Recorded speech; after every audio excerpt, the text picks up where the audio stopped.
BRS party అధికారంలో ఉన్నప్పుడే అత్తు ఇమాం గారు డబుల్ బెడ్రూమ్లు ఇప్పిస్తానని చెప్పి డబ్బులు వసూలు చేశారని ఆరోపణ. ఒక్కటి చూపించిన సిద్దిపేట ఇచ్చిపెట్టి వెళ్ళిపోతా. గత 10 సంవత్సరాలు బీఆర్ఎస్ పార్టీ చేసిన భూ కబ్జాల మీద మరి కాంగ్రెస్ పార్టీ అధికారంలోకి వచ్చిన తర్వాత ఎక్కడ అత్తు గారు నోరు మెదపడం లేదు. ఎందుకోసం? బీఆర్ఎస్ పార్టీ నుంచి వచ్చిన నాయకులకు బీఫామ్లు ఇవ్వకుండా ఆపగలుగుతారా మీరు?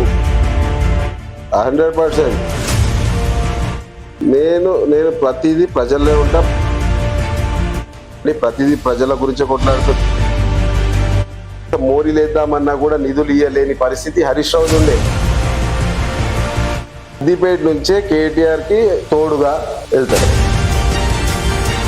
కాంగ్రెస్ పార్టీ కాన్ఫిడెంట్గా మాట్లాడతాం, కాన్ఫిడెంట్గా పనిచేస్తాం. ఏదో ఎవడో ఏలెత్తి చూపిస్తాం, మేము భయపడం.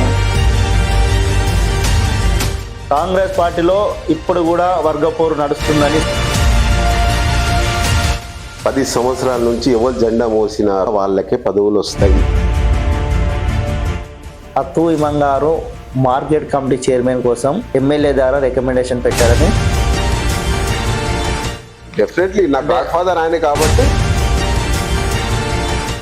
గవర్నమెంట్ హాస్పిటల్లో వైద్యం అనేది కరెక్ట్ అందుతలేదు. కనీసం మీరు ఇన్ఛార్జులైనా మీరన్నా వెళ్ళి గవర్నమెంట్ హాస్పిటల్ విజిట్ చేయాలి. డెవలప్మెంట్ అనేది రోడ్లలో కాదు, గల్లీలోనే చూపిస్తామని చెప్తున్నాం మీకు.